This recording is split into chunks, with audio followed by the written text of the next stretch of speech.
Euzubillahimineşşeytanirracim. Bismillahirrahmanirrahim. Elhamdülillahi Rabbil alemin. Vel akibetu lil muttakin. Ve salatu ve selamu ala Resulina Muhammedin ve ala alihi ve ashabihi ecmaîn. Esselamu aleyküm ve rahmetullahi ve berekatuhu. Aziz kardeşlerim, biz geçen sene hocamızın, burada bir kardeşimiz bu camini tanıtmış oldu. Geçen sene sizlerden 1000 euro, yani Doğu Türkistan'daki mezun kardeşlerimize ulaştırdı. Ben önce kendimi tanıtayım. Adım Abdülcelil. Bizim memlekette son zamanlarda yani soyadlarımızın kaldırıp babamızın adını soyad olarak kullanıyor. Osmanlı zamanı gibi.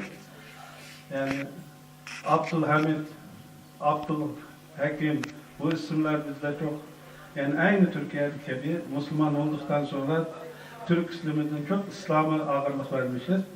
Adım Abdülcelil, soyadım da Karakaş. Memleketimin adını soyad olarak kullandım. Ne içindesiniz?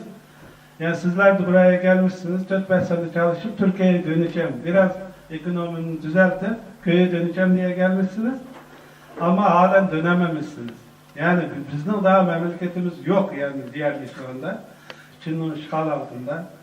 Doğu Türkistan biliyorsunuz 1949'da komünist yönetimine işgal altına girdi. Yani bundan önce bu 19. asırda iki sefer bağımsız, iki sefer de ofisiyel olmayan 4 sefer bağımsız olmuştu. 33'te Doğu Türkistan İslam Cumhuriyeti kuruldu. Rusya'nın Lenin, Stalin'in şeysiyle, desteğiyle bu komünist devlet Çinlilerle işbirliği yaparak bir daha onların işgal altına girdi. 46'da yeni bir cumhuriyetimiz oldu. 49'a kadar devam etti. Ondan sonra o da Mao ile Stalin'in anlaşmasıyla, yani o da Çin'in egemenliği altına girdi. Doğu Türkistan, Türkiye'nin 2,5 misli büyüklüğündedir. Doğuda Çin, kuzeyde Moğolistan, Rusya, Kazakistan, Kırgızistan, yani güneyde Hindistan, Pakistan, Keşmir, Tibet ile komşudur yani.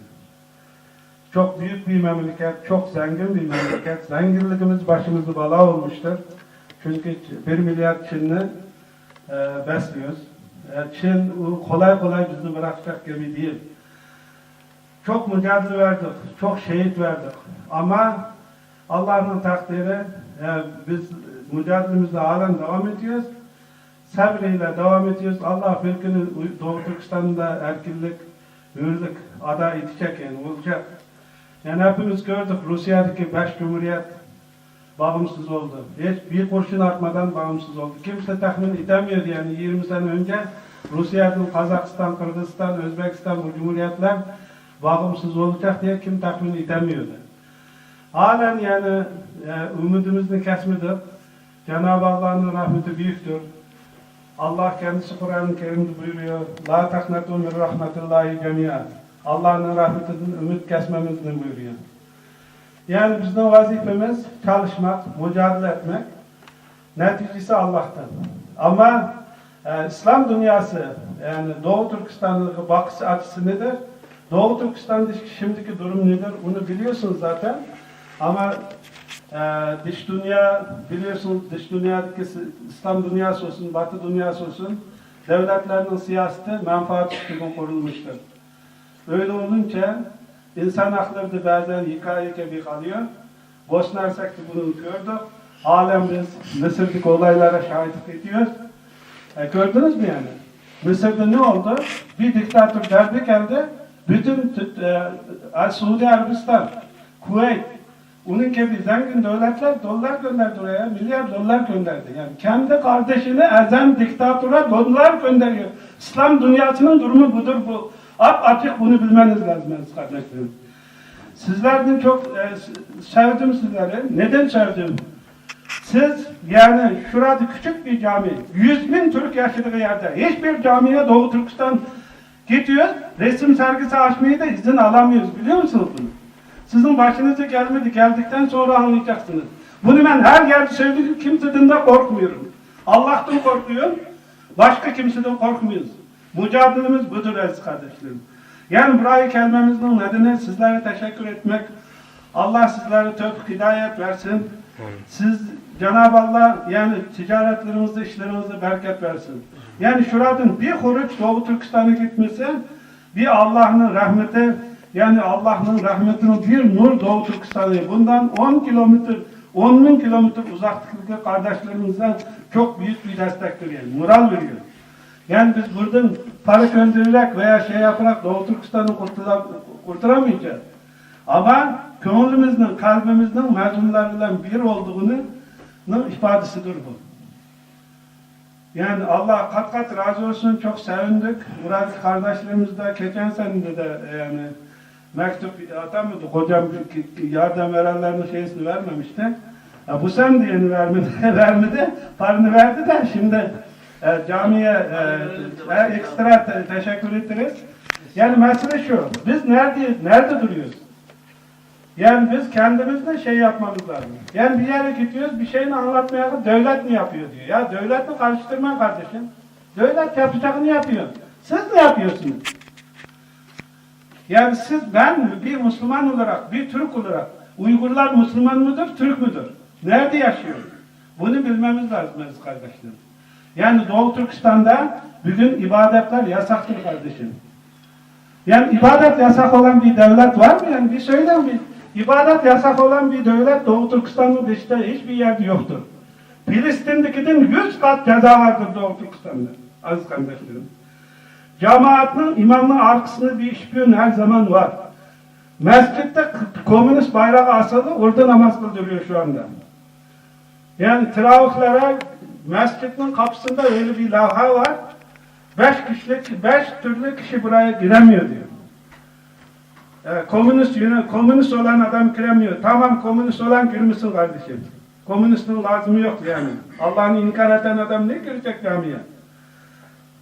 Ondan sonra 18 yaşı doldurmayan gençler, hanımlar, yani devletten maaş alan, bir fenik alan adam girmesi yasak. Yani ibadet durumu bu. Şu anda Ramazan geldi, bütün dünya Allah'ın rahmetiyle, sevinçle ibadetlerini huzuruyla yapıyor. Doğu Türkistan nasıl biliyor musunuz? Oruç tutmak için zuhuru bile rahat kalkamıyor, lampanı yakmıyorlar, çırakını yapmıyor. Yani dışarıdan kontrol ediyor da oruçunu tespit ediyor diye korkuyorlar. Üniversitelerde öğrenciler zaten gizli oruç tutuyor. Onlar memurların da gizli oruç tutuyor. Memur olan adam Müslüman olmuyor mu yani? Yani kendi maişeti, ailesinin temini için mecbur yani komünist olmuş yalandan. Yani bu kardeşlerimiz çok zor durumda. Şu anda iftar veren bir cemaatten iftar vermek isteyenler bile komünist yönetime listeye haber veriyor. Benim evimde bugün 5 tane misafir gelecek. Ahmet Mehmet falanı gelecek. Haberiniz olsun. Yani hanımlarımızın çektikleri çok zor durum. Doğu Türkistan'daki bir hanımın çektiği zulümlü dünyada hiçbir hanım çekmiyor yani. En başta kurtar. Her günün 1000 tane çocuk öldürülüyor. Yani 1000 tane, Çin'in istatistiği 30 milyon insanın yani her gün hastanelerde, sağlık olmayan kurtajlarda 2 çocuk yapmak serbest, 3. çocuk 9 aylık olsun bile anladın mecburi kurtajıyla alıyor. Onun dışında nasıl anlatsak, ne yapsak yani her yerde bir zulüm var. Yani bir çiftçiye düşünün buğday ekeceğim mi, mısır ekeceğinden mi? Hükümetin yani soruyor. Yani kendisi bağımsız bir şey ekemiyor. Çalışıyorlar sabahtan akşama kadar 10 fenige. Şimdi bir Çin'den geliyor Doğu Türkistan'a, 3 senede bu patron oluyor Uygurlara. Yani kendi memleketinde Uygurlar 3. 4. sınıf insanlar. Yani bir pasport alıp yani hacet etmek için 10 sene bekliyor. O kadar rüşvetler vermesiyle Ancak alabilse alıyor, bir pasportunu olmasa alamıyor. Yani pasportunu unutun. Kaçmak istiyor, kaçacak yer yok. Nereye kaçacak? Yani güney tarafında Himalaya var, kuzey tarafında da Tanrı Dağları var. Yani 6.000, 7.000 metre yüksek dağlar. Oradan kaçıp yani Kırgızistan'a, Kazakistan'a, Pakistan'a kaçanlar oldu. Ama yakılanlar geri götürülüyor, idam ediliyor. Yani İslam dünyası Amerika'ya karşı Çin'in arkasındalar. Hiç sesini çıkartmıyor. Yani şimdi Arap dünyasında olan şey, yani Mısır'dakini az önce anlattım. Sizler de haberlerde görüyorsunuz. Yani Doğu Türkistan'da ki hiçbir yardım kuruluşu oraya yardım götüremiyor. Neden? İzin vermiyor kimseye. Yani biz kendi arkadaşlarımız, kendi dostlarımız aracılığıyla ya ekonomide kapitalist Çin şu anda. Bütün dünyalı ticaret yapıyor biliyorsunuz. Çin ile Doğu Türkistan çok farklı. Yani Çin ile Doğu Türkistan'da siyaset bambaşka yürüyor. Çin'de bayağı bir adam bir haftada pasport alıyor Çin'de. Ama Doğu Türkistan'da 10 sene bile alamıyor. Köyden köye gitmek yasak aziz kardeşlerim. Köyden köye giden adamın da arkasında bir ajan var. Yani nasıl anlatsam, yani hiçbir yani insanın kıymetli bir hareket içecek yerine koymadı yani. En başta tamam biz zulümü de alıştık.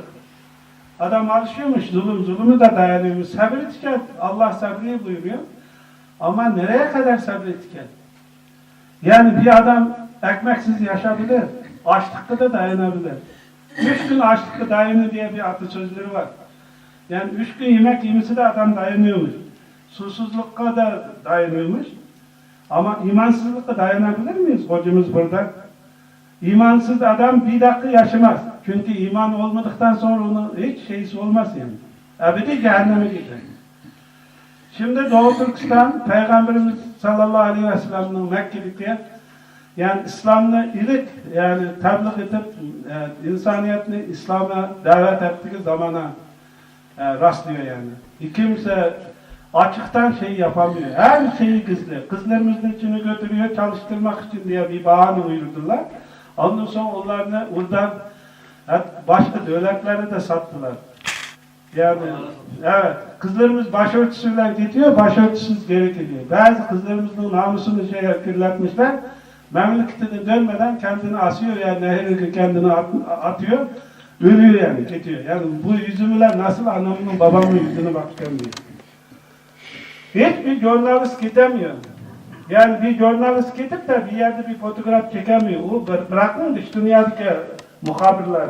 Çin'in kendi şeysi var, haber ajansı. Xinhua diyorlar onu. Xinhua şey diyorlar. Bu Çin'in kendi komünist yönetiminin kendinin tanıdığı bu agantıklar da gidip fotoğraf çıkarsa fotoğraflarını kırdığı haberler geldi. Buradan haber almak en zor bir şey. Yani fakir zamanında Mao öldükten sonra Doğu Türkistan'da bir 10 sene bir serbestlik geldi. Mao zamanında biliyorsunuz bütün dini kitaplarımız, tarihi kitaplarımızın hepsini yakmıştı. Bu serbest zamanda ben bir kitaplarını topladım. Bir Kur'an okumak için elifbe lazım, bir cüz'i lazım. Yok, hiçbir şey yok. Şimdi bakıyorsunuz her yer kitap dolu, kim okuyan yok yani. Doğu Türkistan'da bir kitaplı bir Kur'an'ı bulsak, bir Kur'an yazısını gözümüzü sürtecek bir dereceye geldik. Yani o kadar şey oldu. Çin'e gittim kitap yayınlamak için. Çin biraz serbestti. Orada kitaplar yayınladık. İlmihallar, tefsiri kadar olmuş bile aşağıdan yukarı bazı 8-10 tane kitap yayınlamış oldum. Sonradan Arabistan'daki hemşehrilerimizin davetiyle bir aylığını çıkmıştım, şimdi 30 sene oldu. Memlekete dönemedim. Babam hala yaşıyor, telefonda konuşamıyorum aziz kardeşlerim. Telefonunu kapatıyor. Ben alo diyor. Benim sesim gitmiyor. Onların sesi bana gelmiyor. Yani şu anda mektuplarımız şurada bizi rahat bırakmıyor aziz kardeşlerim. Şurada internet sistemimiz kapandı. 2 seneden beri uğraşıyoruz. Açıyoruz kapatıyorlar. Açıyoruz kapatıyor. Hacker yapıyor. Virüs gönderiyor. Acarlar çevremizde dolaşıp duruyor. Almanya bunu yapabiliyor diyor musunuz? Yapıyor yani Çinliler. Yani ta satellitten bizim konuşmalarımızı dinliyor yani. Adam yani o kadar güçlendi ki yani. Biz korkmuyoruz Çinlilerden. Neden korkmuyoruz? Biz haklıyız, bunun için korkmuyoruz. Bir tane bir küçük bir hikaye anlatacağım sizlere yani. Türkçe bu kadar güzel değil. Dilimin döndüğü için anlatacağım.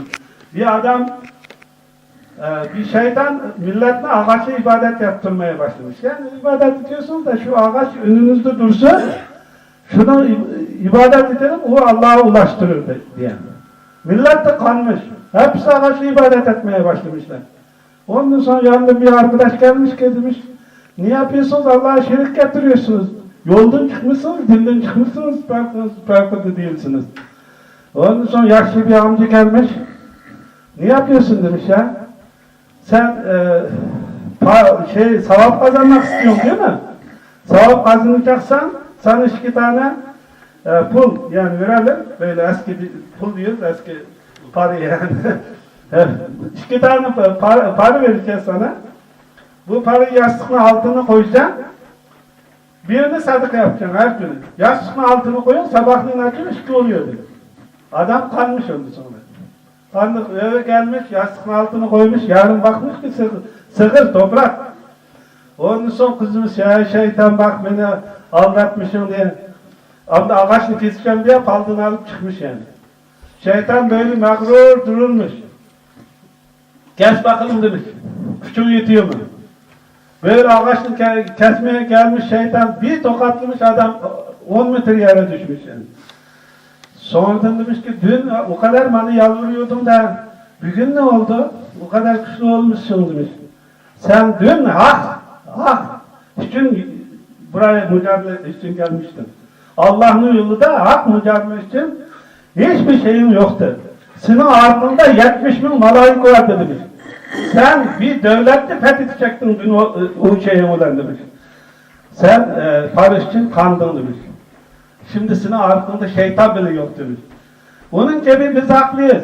Siz de inanmaz mı yani Doğu Türkistan 30 milyonmuş da Çin 1 milyar, 1,5 milyar Çinli nasıl karşı geliyorsunuz diye.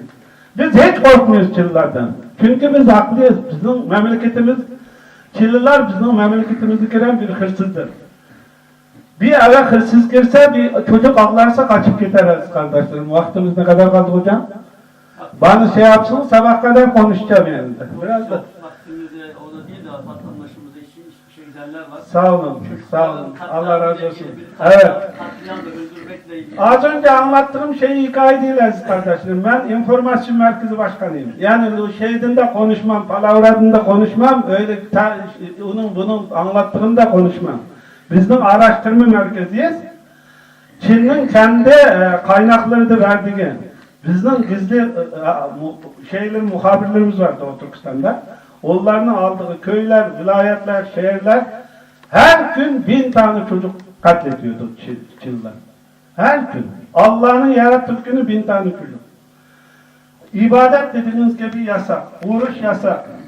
Bir tane hastaneden, Hotem vilayeti diye bir vilayetten 770 adam çalışıyordu. Allah'a inandığınız bu tarafa geçin demiş. Allah'a inanmayanlar, namaz kılmayanlar bu tarafa geçsinler. Ne yapacak adam? Çoluk çocuğunun rızkını kazanacak. Mecbur bu tarafa geçmiş. 7 kişi çıkmış bu tarafa geçmiş. Biz Allah'a inanıyoruz. Namazı kılıyoruz, oruç da tutuyoruz. İstersen şey yap, istersen bunu çıkartırsın diye. Durum bu aziz kardeşlerim. Yani demesi kolay yani. Şimdi Doğu Türkistan'da katliamlar çok oluyor. İskenceler, Çin iskencesi, boşuna dememiş yani Çin iskencesi.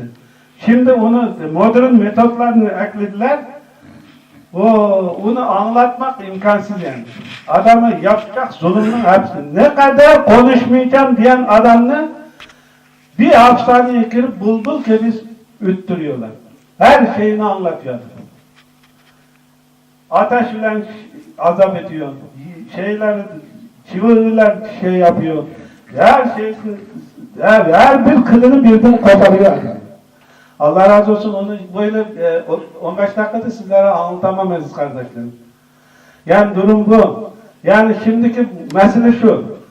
Biz sizlerden para pul da istemiyoruz. Elbette maddiyat lazım. Ama siz bir yürekten bir dua etmeyin ya mazlumlara, Doğu Türkistan olsun, neyli Palestin olsun. Ne kadar şuursuzlaşmışsınız bu cemaat ya. Yani bakıyorsunuz namaz yatıyor, kalkıyor, başka şey yok yani. Yani İyyâke na'budu ve İyyâke nestaîn demek manasını biliyorsunuzdur herhalde, hepimiz biliyoruz. Sana ibadet ediyor, senden yardım istiyor, senden başkadan yardım istemiyor. Manası budur yani, benim dilimden döndüğünü anlatayım. Yani bizimkilerin kapsadığı ne var ya? Birisinin kapsadığı Moskova var, birisinin kapsadığı Washington var. Ama Suudi Arabistan'ın kapsadığı Washington var. Böyle olsa bizim durumumuz ne olacak? Mezunlara bakacak adam var mı yani? Yani bir sıra Doğu Türkistan'a gelmediniz kardeşim. Bakın Afganistan ne oldu, Bosna Hersek ne oldu, Çerkesistan ne oldu? Hepsini bir gözden baksın. Sıradan geçin. Ama Doğu Türkistan'ın kimse sesimizni bile, duada bile unutuyor. Hocam onu söyledim. Her yerde bakıyorum, dua ediyorlar. Başlıyor Palestin'den Keşmir'e girip duruyor. Cuma'nı kılıyorum, bekliyorum. Herkes çıktıktan sonra hocamla elini öpüyorum. Selamünaleyküm hocam. Himalaya yüksek mi geldi dedin, geçemediniz Doğu Türkistan'da diyor. Ya hepsini dua ettik ya diyor. Aziz kardeşlerim, duada bile unutulmuşuz. Yani bakın ben kime mezunum ya? Ben kimim önce bir bakın yani. Ben Türk müyüm, Müslüman mıyım, kafir miyim, ya kirli miyim, kimim yani? İnsanın aklını bu geliyor. Ben nedir yetimim? Bana hiç kimse bakmıyor. Kimse sesini duymak istemiyor. Müslümanlık veriyor, katlediyor. Pakistan kimdir ya? Pakistan gözler Uygur'un için veriyor da katlettik. Yüzlerce, millerce kardeşimiz. Kazak kardeşimiz bizim Çin'i satıyor. Dünyanın hepsi bizden sattı biliyor musunuz? Yerkuru Uygurlara darp geldi. Bunu iyi anlam. 22 tane kardeşimiz Afganistan'dan Amerika, Guantanamo'ya götürüldü. 22 tane Uygur. Suçu Müslüman olmak, Uygur'u Türk olmak. Halen hiçbir dünya kabul etmedi. Buna inanıyor musun? Şu koskoca dünyada 22 Türkiye yer yok. Türkiye'de var şunun içinde. Allah razı olsun yani kusura bakmayın. Yani dost acı söyler, düşman güldürür diyor Uygurların artışıdır. Yani biz acı çektiğimiz için bazen kendimizi tutamıyoruz. Biraz şeyli davranıyoruz. Allah sizlerden razı olsun. Hiç olmasa bir sefer de olsa vücudunuzun, kişinizdir yani. Şu Allah ya Rabbi şu mazlum Uygur kardeşlerimizi de bir yürürlük ver, nicat ver. Bunlar kendi memlekette de kendi ibadetlerini bir rahat yapsın den vallahi. Allah kat kat razı olsun. Sizleri çok seviyorum. 100.000 Türk teşkilatta o kadar 100.000 tane demesem de yüzlerce, binlerce cami var ya, hep cami Doğu Türkistan'a gelince kapanıyor. Bize bu mikrofonu vermiyorlar. Yani şikayetçiyim vallahi, şikayetçiyim. Kıyametini şikayet olacağım. Peki hocam teşkilat... Allah razı olsun. Yok mu size maddi yardım Ya hocam, çok anlattık. Maddi yardımını bırakın, bir resim sergisi açmaya bir izin alalım. Bu camiler açık. Ben burada... Allah razı olsun yani. İyilik yani Köln'den Doğu Türkistan'a açılan bir rahmet kapısı oldu. Allah sizlerden kat kat razı olsun. Çok zamanınızı aldım. Kusura bakmayın yani. Bizim cemiyetimiz Duisburg'da. Merkez Camii'nin yanında her zaman gelebilirsiniz. Çayımızı içebilirsiniz. Sohbet ederiz. Misafirimiz olun yani. Allah razı olsun hepinizden.